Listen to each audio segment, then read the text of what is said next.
Assalamualaikum warahmatullahi wabarakatuh. Kita akan belajar pewarisan sifat ya.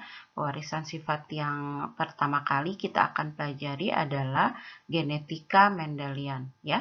Pada kesempatan ini kita akan belajar yang pertama dulu ya, yaitu hukum segregasi. Hukum pemilihan bebas atau independent assortment atau juga dikenal sebagai hukum Mendel II ini lahir dari eksperimen Mendel dengan persilangan dihibrid. Persilangan dihibrid ini maksudnya adalah persilangan dengan dua sifat beda ya. Dan dua sifat bedanya itu seperti apa contohnya? Ini contohnya ya. Jadi dua sifat bedanya itu bentuk biji dan warna biji. Jadi ini sifat yang pertama bentuk biji, sifat yang kedua warna biji. Kalau trihibrid bagaimana? Berarti ada lagi yang diamati yang ketiganya. Misalnya panjang batang ya. Ya itu berarti trihibrid. Tapi kita akan fokus di dihibrid ya. Karakter pada bentuk biji, sifat bentuk biji ini punya dua karakter, yaitu bulat dan keriput. Sedangkan karakter dari warna biji ada kuning dan ada hijau. Mendel melakukan persilangan dihibrid terhadap galur murni yang memiliki biji bulat berwarna kuning dengan galur murni biji kisut berwarna hijau. Ya, sebenarnya di saat ketika Mendel melakukan persilangan ini dan mempublikasikan artikelnya, ini belum menggunakan notasi ini ya. Sama seperti di monohibrid masih menggunakan notasi alfabet A besar, B besar, B besar, kemudian ini A kecil, B kecil, B kecil, B kecil. Tapi Anda semua sudah tahu ya kenapa muncul genotip seperti ini ya, seperti yang dijelaskan di monohibrid. Ya, saya ulangi ya. Jadi Mendel melakukan persilangan dihibrid ya dengan galur murni biji bulat berwarna kuning dan galur murni biji kisut berwarna hijau. F1-nya yang didapatkan ya fenotipnya sama seperti di monohibrid, yang muncul adalah sifat dominannya yaitu biji bulat dan warna kuning ya. Jadi cuman muncul satu karakter yaitu biji bulat dan warna kuning ya. Jadi hanya karakter dominannya saja yang muncul. Lalu F1-nya Mendel biarkan untuk melakukan self pollination atau mempolinasi sendiri, atau sering kita sebut ini disilangkan dengan sesamanya atau self cross ya. Setelah di self cross maka yang keluar ternyata bukan dua karakter ya. Tadi kan awalnya hanya ibunya biji bulat dan keriput, biji bulat dan warna kuning, dan bapaknya biji keriput warna hijau ya. Tapi ternyata F2-nya ini cucunya ya, kita bisa lihat ada 4 penampakan karakter, penampakan fenotip, yaitu tanamannya jadi ada yang biji bulat warna kuning ya, ini seperti ibunya, kemudian biji bulat warna hijau, ini pencampuran ya, dan biji keriput warna kuning, dan ada juga yang biji keriput warna hijau ya. Nah, eksperimen Mendel pada dihibrid ini sama dengan yang pada monohibrid. Jadi kemudian Mendel mengumpulkan berapa jumlah masing-masing fenotip ini ya, dan Mendel mendapati masing-masing secara berurut-urut setiap fenotip ini ada 315, 108, 101 dan 32. Nah, ini bukan 315 karena yang 14-nya itu tidak viabel. Jadi yang tersisa hanya 301 ya. Jadi 301, 108, 101 dan 32 ya. Dan akhirnya Mendel membuat rasio fenotip F2 untuk keempat fenotip ini yaitu 9,4, 3,3, 3,1 berbanding 1 ya. Kemudian rasio ini dianggap setara dengan 9:3:3:1. Inilah persilangan di hibrid yang pertama kali dilakukan oleh Mendel. Mendel melakukan persilangan terhadap biji terhadap dua sifat dari pisum, ya, dua sifat dari pisum. Yang pertama bulat kuning, sifat warna biji dan bentuk biji, ya. Karakternya bulat kuning, ya. Kemudian kisut hijau. Yang bulat kuning, fenotip bulat kuning itu memiliki genotip Y besar, Y besar, R besar, R besar. Sedangkan yang hijau, Y kecil, Y kecil, R kecil, R kecil. Ya, fenotip sudah ditentukan, genotip sudah ditentukan. Sekarang gamet, ya, gametnya adalah Y besar, R besar untuk gamet dari sini, ya, bukan Y besar dan R besar ya gametnya, tapi Y besar, R besar. Ya, demikian juga yang ini, ya, gametnya adalah Y kecil, R kecil. Jadi gametnya itu bukan ini, ya, bukan ini dan ini, ya. Ini salah, ya. Yang benar adalah Y kecil, R kecil, ya. Bukan Y besar dan R besar, R besar. Bukan ini gametnya, ya. Ini salah, ya. Yang betul adalah Y besar, R besar, dan dari sini Y kecil, R kecil, ya. Lalu pertemuan kedua gamet ini melahirkan suatu individu menjadikan satu zigot. Zigot ini berwarna zigotnya berwarna kuning dan bentuknya bulat, ya. Dan ini sebenarnya yang seperti ini kan kombinasinya bisa banyak, ya, yang bulat kuning ini. Tapi berdasarkan gametnya kita bisa mengetahui bahwa genotip ini berasal dari dua gamet yang ini, ya. Jadi di ini dapat dipastikan bahwa genotipnya adalah Y besar, Y kecil, dan R besar, R kecil. Lalu apa gamet yang dihasilkan oleh ini, ya? Apa gamet yang dihasilkan oleh ini? Jadi gamet yang dihasilkan oleh Y besar, Y kecil, R besar, R kecil. Mendel memiliki dua hipotesis, ya. Yang pertama itu yang bergantung, yang tidak bebas, ya. Jadi Y besar dan R besar, ya, Y besar, R besar, dan Y kecil, R kecil. Ini seperti gamet yang diterima oleh parental, ya, sama hipotesisnya gametnya harus sama dengan ini. Hipotesis kedua adalah, ya, yang dia bergerak alel dari satu gen dapat berpasangan dengan alel dari gen yang lain, ya. Jadi kita ambil dulu yang ini, ya, yang Y besar, ya, Y besar, kemudian satunya lagi ini yang Y kecil.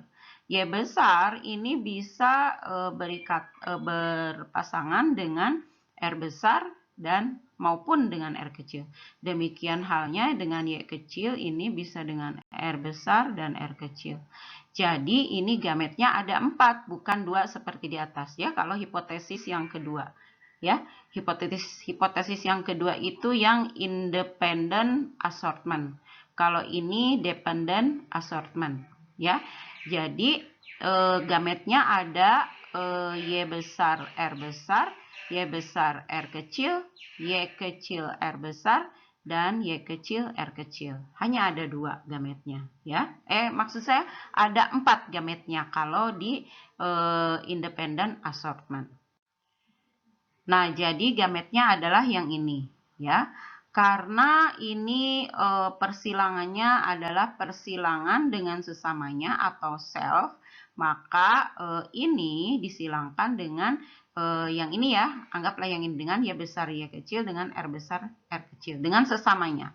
Dan karena ini Y besar, Y kecil, R besar, R kecil, sama kombinasinya, ya, berarti gametnya juga sama yang ini. Sedangkan jika dependent assortment, ya, yang ini, yang hanya 2, maka inilah gametnya ya. Disilangkan dengan sesamanya dan inilah gametnya ya. Sekarang ingat pertemuan gamet jantan dengan gamet betina ya, yang ini juga bisa bertemu dengan yang ini, gamet jantan dengan betina, dan akhirnya akan mendapat ada 4 hubungan ya. Ini jadi totalnya ada 4. Sedangkan yang di sini ini hubungan antara sperma dengan egg-nya ya, zigotnya ada 16 ya, 4 kali 4. Jadi ada 16. Dari 16 zigot yang didapatkan ini, kita bisa melihat bahwa jumlahnya ada 315 biji kuning bulat, 108 biji hijau bulat, 101 biji kuning kisut, dan hijau kisut. Seperti yang saya katakan sebelumnya, ini sebenarnya bukan 315 ya, tapi 301 ya, karena yang 14-nya ternyata tidak viabel. Ini berarti 301 berbanding 108 berbanding 101 berbanding 32 itu setara dengan sekitar 9,4 berbanding 3 lebih ya, 3,2 mungkin, kemudian berbanding 3,1 dan berbanding 1. Ini setara dengan 9331.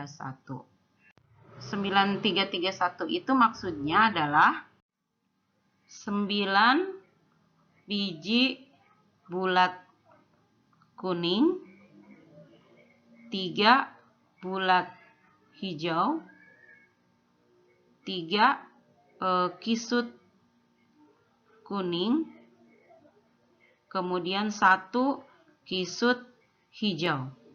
Ya, ini adalah rasio fenotip F2 ya, yang F1-nya disilangkan secara self. Sekarang bagaimana rasio genotipnya ya? Rasio genotip dari F2 ya, yang F1-nya disilangkan secara self ya, dengan sesamanya. Mari kita lihat di sini ya, kita bisa melihat ada 16 box di sini ya. Jadi 16 kemungkinan gamet yang terbentuk ya. Tapi dari ke-16 pembentukan gamet yang terbentuk ini tidak semua genotipnya sama ya. Jadi kemungkinannya pertemuan antara sperma dan telur ini di sini ada 16 kemungkinan, tapi dari semua 16 kemungkinan ini tidak semuanya menghasilkan genotip yang berbeda ya. Jadi ada yang sama. Mari kita lihat. Kita mulai dengan yang ini ya, Y besar, Y besar, R besar, R besar. Lalu Y besar, Y besar, R besar, R kecil. Lalu ada Y besar, Y besar, R kecil, R kecil. Lalu kemudian ada Y besar, Y kecil, R besar, R besar. Ada Y besar, Y kecil, R besar, R kecil. Kemudian ada Y besar, Y kecil, R kecil, R kecil. Lalu ada juga Y kecil, R besar, R besar. Kemudian Y kecil, R besar, R kecil, dan Y kecil, R kecil, R kecil. Sekarang mari kita lihat berapa jumlahnya ya. Jadi kita akan melihat jumlah masing-masing ini ya, masing-masing genotip di kombinasi antara gamet-gamet ini ya, kombinasi gamet yang ada 16 kemungkinan ini. Kita akan melihat jumlah masing-masingnya ya. Sekarang kita mulai dari Y besar, R besar, R besar. Di sini ada 1 ya. Ini hanya ada 1. Kemudian Y besar, R besar, R kecil, ini ada 2 ya, yang ini ada 2. Kemudian Y besar, R kecil, Ini cuman ada 1. Lalu kemudian Y besar Y kecil, R besar R besar. Ini ya, dia ada 2, Y besar Y kecil, R besar R besar. 2 ya. Nih. Kemudian Y besar Y kecil, R besar R kecil, ini ada 4. 1, 2, 3, 4. Ya, ini. Kemudian Y besar Y kecil, R kecil, R kecil, Y besar Y kecil, R kecil, R kecil, ini ada 2. Ya, ini ada 2. Sekarang Y kecil, R besar, ini ada 1. Ini ada 1. Kemudian Y kecil, R besar, R kecil, ini ada 2. Ya, ini ada 2. Dan Y kecil, R kecil, ada 1. Ya. Jadi inilah rasio genotip F2 ya, dari persilangan dihibrid antara homozigot dominan untuk kedua sifat dengan homozigot resesif untuk kedua sifat, dan F1-nya disilangkan dengan sesamanya. Ini rasio genotipnya ya. Jadi ada berapa ini? Ada 9 genotip ya. Ini 1, 2, 3, 4, 5, 6, 7, 8, 9 ya. Dan ini beda-beda ya. Ini totalnya harus jadi 16 karena ini 1/16. Nah, coba ini, jadi ini harus ada 16 ya. Jadi ini 1 sama 3 tambah 2, 3, 4, 6, 10, 12, 13, 16. Ini artinya ya, ini 1 ini maksudnya adalah 1/16, 2/16, kemudian 1/16, ini juga per 16, ini per 16, ini juga per 16, ada 1/16, ada 2/16, dan 1/16. Tapi kita bisa saja hanya menyebutkan rasio genotipnya tanpa per 16-nya ini ya. Tapi Anda harus tahu ini angka 1 dapatnya dari total 16 ya. Anda harus tahu itu. Ini adalah rasio genotip yang tadi ya, cuman saya rapihkan lagi. Rasio genotip F2 ya. Rasanya cukup sulit ketika kita harus mencari jumlah setiap genotip ya di box ini ya. Oh ya, box ini dinamakan sebagai Punnett square ya. Kalau di SMA Anda mempelajarinya ini papan catur, bukan ya. Ini adalah Punnett square ya. Square-nya yang menemukannya Punnett ya. Nah, ini kita kan tadi mencari ini di dalam Punnett square yang ini ya. Ini masih mending, jumlahnya masih 16. Tapi bagaimana kalau bukan dihibrid ya? Kalau dihibrid saja kita punya 16. Kalau trihibrid, coba berapa jumlah yang harus dicari di dalam sini ya? Ada 64. Ya, ada 64 kotak yang harus diperiksa satu-satu. Rasanya itu akan menjadi buang-buang waktu. Makanya sebenarnya ada triknya ketika kita ingin mencari jumlah dari masing-masing genotip ini. Contohnya ini, Y besar, R besar, E besar. Ya, jadi kita akan menghitung berapa jumlah dari setiap genotip berdasarkan ada tidaknya gen yang heterozigot. Ini yang pertama, Y besar, R besar, R besar. Ini tidak ada gen yang heterozigot ya. Semuanya baik gen Y maupun gen R dua-duanya homozigot ya, berarti 0 heterozigotnya. Maka 2 pangkat 0 adalah 1 ya. Nah, sekarang yang ini Y besar, R besar, R kecil. Ada 1 heterozigot. Maka jumlah yang akan memiliki kombinasi genotip seperti ini adalah 2 pangkat 1. Ya, artinya 2. Ya, jadi ini ada 1 yang heterozigot ya.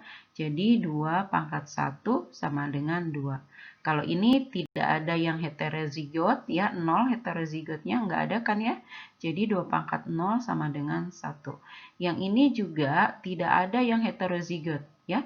Meskipun ini resesif ya, ini keduanya homozigot. Makanya ini juga 2 pangkat 0, ini juga 1. Jadi sama ya, nih 2. Coba lagi yang ini. Ini ada 1 yang heterozigot, berarti ini 2 pangkat 1 sama dengan 1. Kalau ini ada 2 gen yang heterozigot, berarti 2 pangkat 2 sama dengan 4. Ya, Anda teruskan sampai ke bawah. Tapi begitu caranya untuk mencari berapa jumlah genotip ini di dalam kombinasi gen yang ada di Punnett square ini. Ya, kemungkinannya ada berapa rasio kemunculannya, kemungkinannya yaitu 1/16. Misalnya yang ini 4/16. Ini berarti artinya 4/16 ya. Dan ini 1/16 ya.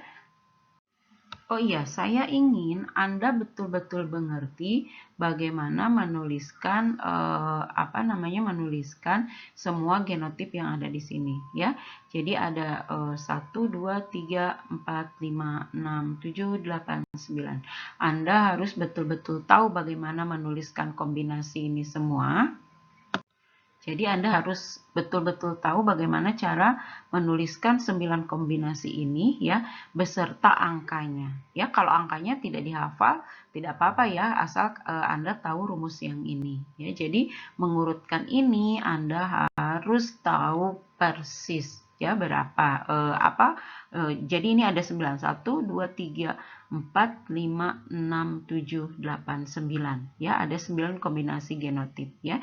Anda harus hafal, harus bisa ya, dan jangan ketukar-ketukar ya, karena ini nanti akan penting untuk mempelajari pautan dan rekombinasi.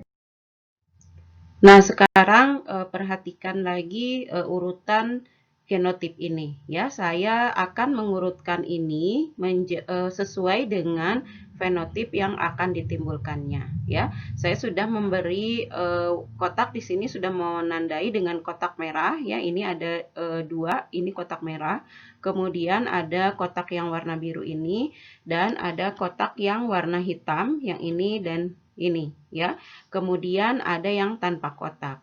Sekarang ini akan dikumpulkan berdasarkan fenotip yang akan ditimbulkan oleh genotip-genotip yang ada di sini ya. Seperti ini yang kotak hitam ini adalah biji berwarna kuning bentuk bulat, sedangkan yang merah biji berwarna kuning bentuk kisut. Sedangkan yang biru biji berwarna hijau berbentuk bulat. Nah, ini yang ini biji berwarna hijau dan berbentuk kisut. Ya, jadi seperti ini urutannya ya. Jadi sebenarnya boleh-boleh saja Anda semua mengurutkan seperti ini. Tapi supaya lebih bisa dipahami, saya harap Anda dapat membuat urutan yang ini ya. Apapun genotipnya, saya harap Anda dapat mengikuti urutan genotip ini. Jadi ini rasio genotipnya ya. Kemudian kita akan lihat bagaimana rasio fenotipnya. Ya. Jadi ini fenotipnya semuanya warnanya kuning, bentuknya bulat. Ya, ada 9. 9 dari 16. Kemudian ada 3 dari 16 berwarna kuning, bentuknya kisut. Ada lagi yang 3 dari 16 warnanya hijau, bentuknya bulat. Dan ini hanya satu ya, 1/16. Warnanya hijau, warna biji hijau, bentuk bijinya kisut. Ya, ini semua didapatkan dari persilangan antara Y besar Y besar, R besar R besar ya, antara biji bulat kuning galur murni dan galur murni biji hijau kisut ya. Dan F1-nya disilangkan dengan sesamanya ya. Jadi ini rasio genotip dan ini rasio fenotipnya ya. Sekali lagi saya harus ingatkan ini penting untuk Anda dapat mengurutkan dengan susunan seperti ini. Ini akan memudahkan Anda ketika nanti belajar genetika lanjut ya, misalnya penyimpangan hukum Mendel, kemudian pautan, kemudian rekombinasi, kemudian gen yang kontinu ya. Jadi ini penting untuk bisa mengurutkan seperti ini dan akan memudahkan Anda belajar nanti ya. Latihan terus ya. Ya, kita kembali lagi ke gambar yang ini. Saya ingin mengingatkan lagi, mengulang lagi bagaimana untuk membuktikan adanya independent assortment. Jadi, Y besar Y kecil, R besar R kecil.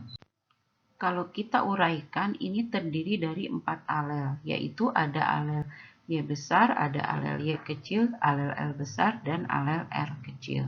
Ya. Tapi kedua alel ini berasal dari gen yang berbeda. Ini satu gen yang sama, sedangkan ini pasangan alel untuk gen yang lain. Seperti tadi dikatakan bahwa Y bisa berikatan, bisa diturunkan baik bersama R atau bersama R besar ataupun bersama R kecil. Demikian halnya dengan Y kecil ya, bisa dengan R besar ataupun bisa dengan R kecil. Makanya kombinasi gametnya itu ada YR, kemudian Y besar R besar, Y besar R kecil, Y kecil R besar, dan Y kecil R kecil. Seperti itu ya. Dan bukan yang seperti ini ya, ini yang salah ya. Jadi ini hanya bisa diturunkan ke keturunannya dalam bentuk gamet dengan kombinasi seperti ini dan seperti ini ya. Jadi ini yang salah ya, karena tidak terbukti. Yang terbukti adalah ini. Nah, berdasarkan penelitiannya, by the way, kenapa bisa terbukti ini? Karena hasil yang ini ya, Anda ingat tadi. Jadi dengan metode, dengan eksperimen yang kedua ini, maksudnya berdasarkan eksperimen Mendel yang kedua ini, maka lahirlah prinsip yang kedua ya, yang diluncurkan oleh Mendel, yaitu hukum independent assortment atau pemilihan bebas, yang menyatakan bahwa dua atau lebih gen ya, ketika ada dua atau lebih gen, maka ini akan diturunkan secara independen, secara bebas, di mana satu alel dari pasangan alel, kan pasangan alel itu akan terpisah ya, satu dari pasangan alel itu akan tersegregasi, akan diturunkan secara bebas bersama pasangan dari alel yang lain ya, selama pembentukan gamet. Jadi hukum independent assortment ini tidak akan berlaku ketika kita hanya mengamati satu sifat ya. Jadi hanya persilangan monohibrid ini tidak akan berlaku. Ini berlaku pada persilangan dihibrid, trihibrid, tetrahibrid, dan seterusnya ya. Baik, sekarang kita akan melakukan persilangan dihibrid ya, yang F1-nya diuji silangkan atau test cross ya. Parentalnya sama seperti yang tadi, parental yang memiliki genotip homozigot resesif ya. Homozigot dominan dan homozigot resesif. Kemudian keduanya ini merupakan galur murni ya, ini dua-duanya galur murni. Parentalnya, genotipnya sudah tahu, sekarang gametnya ya. Gametnya untuk Y ini Y besar Y besar R besar R besar adalah Y besar R besar, untuk yang ini Y kecil R kecil. Sekarang bagaimana F1-nya? F1-nya adalah ini Anda ketika menuliskan genotip, meskipun ini adalah penggabungan dari sini, Anda tidak boleh menuliskannya seperti ini. Ya, Anda tidak boleh menuliskannya seperti ini. Ini salah ya. Anda tidak boleh menuliskan Y besar R besar, Y kecil R kecil. Ini bukan genotip ya, ini salah. Jadi Anda harus menuliskannya wajib seperti ini, Y besar, Y kecil, R besar, R kecil ya. Lalu apa gamet dari F1 ini? Sekarang saya tulis gamet F1 ya. Gamet F1 adalah Y besar, R besar ya, kemudian Y besar, R kecil, dan Y kecil, R besar, Y kecil, R kecil. Karena ini mau kita silangkan secara test cross, maka ini harus disilangkan dengan Y kecil, R kecil, R kecil. Ingat, test cross artinya suatu individu disilangkan dengan yang homozigot resesif ya untuk kedua sifatnya. Nah, maka F2-nya adalah ya saya tuliskan ulang dulu ini dengan cara direnggangkan ya supaya lebih mudah dilihatnya. Dan Anda juga ini untuk trik buat Anda yang suka ketukar-ketukar ya, tuliskannya seperti ini. Y kecil, R besar, kemudian yang ini Y kecil, R kecil ya. Ini yang ini genotipnya, maksud saya gametnya adalah YR. Cuman satu ya. Saya ganti warna untuk yang ini ya. Jadi YR ya. Jadi kita tinggal masukkan aja ya di sini YR penggabungannya. Kemudian YR, ini juga YR. Kemudian ini YR. Begitu ya. Jadi kita sekarang sudah tahu. Sebelum kita lanjut, saya juga ingin memperlihatkan, perhatikan ketika menuliskan yang ini ya, Y besar dan Y kecil ya, Y besar dan Y kecil. Di dalam kromosom ini boleh berkebalikan, tapi ketika Anda menuliskan genotip harus seperti ini. Anda tidak boleh menuliskan genotipnya seperti ini. Ya, Anda tidak boleh menuliskannya seperti ini. Ini salah ya. Yang benar adalah yang ini ya. Selanjutnya kita akan menuliskan rasio genotipnya ya, rasio genotip. Maka ini kita tulis di sini rasio genotip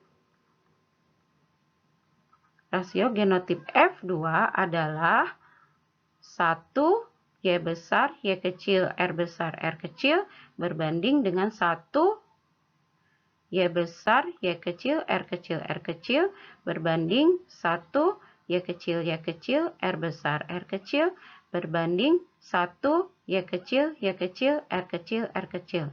Ayo, kalau yang tadi yang disilangkan secara self, bagaimana rasio genotipnya ya? Semoga Anda ingat. Kalau lupa, balik lagi ya, pelajari lagi.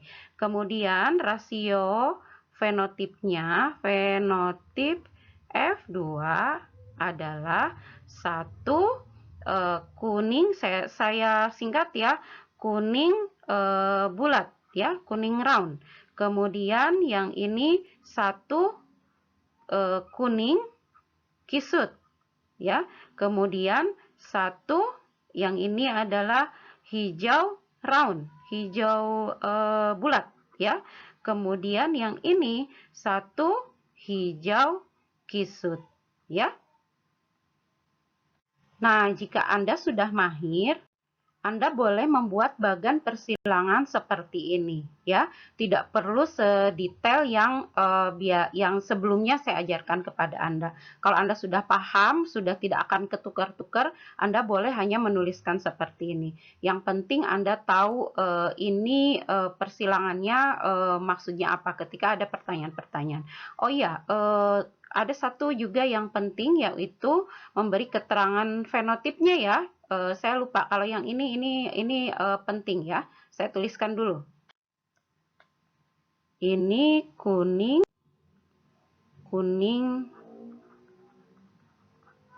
bulat.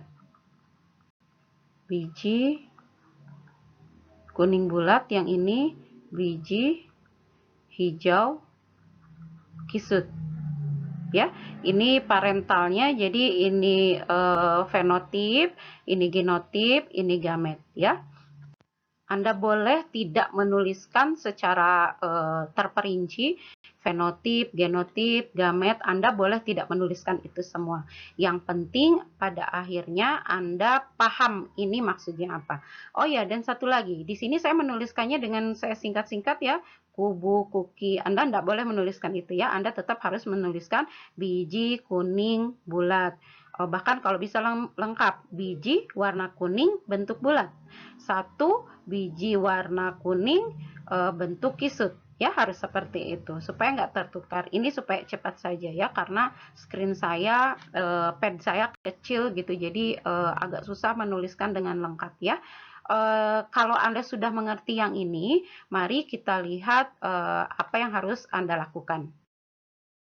Ini tugasnya ya, buatlah bagan persilangan seperti yang tadi ya, dengan menguji F1 secara test cross dan secara self ya. Jadi ada dua persilangan di hibrid ini dengan galur murni, bunga aksial batang pendek dan posisi bunga terminal ya. Maksud saya posisi bunga aksial berbatang pendek yang disilangkan dengan posisi bunga terminal batang tinggi ya. Jadi itu Anda harus buat bagan persilangannya. Jadi ada dua bagan persilangan, yang satu F1-nya di test cross, yang satu lagi F1-nya di self. Lalu untuk kedua bagan persilangan itu, jawablah 6 pertanyaan yang ada di sini ya. Jadi Anda akan punya dua bagan ya, dan Anda akan punya dua set pertanyaan ini, dua set jawaban kalau Anda ya. Nah, sekarang setelah Anda belajar, dapatkah Anda membedakan rasio fenotip F2 ya? Rasio fenotip F2, saya cuma bertanya rasio fenotip F2, hasil persilangan di hibrid yang homozigot dominan dan homozigot resesif ya. Yang kedua-duanya ini galur murni dan dua-dua gennya itu bersifat resesif yang ini, dan yang ininya bersifat dominan untuk kedua gennya ya. Jika sudah bisa, sudah dapat membedakan, coba berikan contohnya dan tuliskan dengan benar rasio yang dimaksud ya. Yang dimaksudkan yang ditanyakan ini rasio fenotip F2. Tuliskan jawaban Anda di kolom komentarnya ya. Jika belum bisa, belajar lagi dan latihan lagi. Ya, sekian untuk materi kali ini. Kita akan jumpa lagi di Genetika Mendelian bagian yang ketiga ya. Tetap semangat dan tetap hidup sehat ya. Assalamualaikum warahmatullahi wabarakatuh.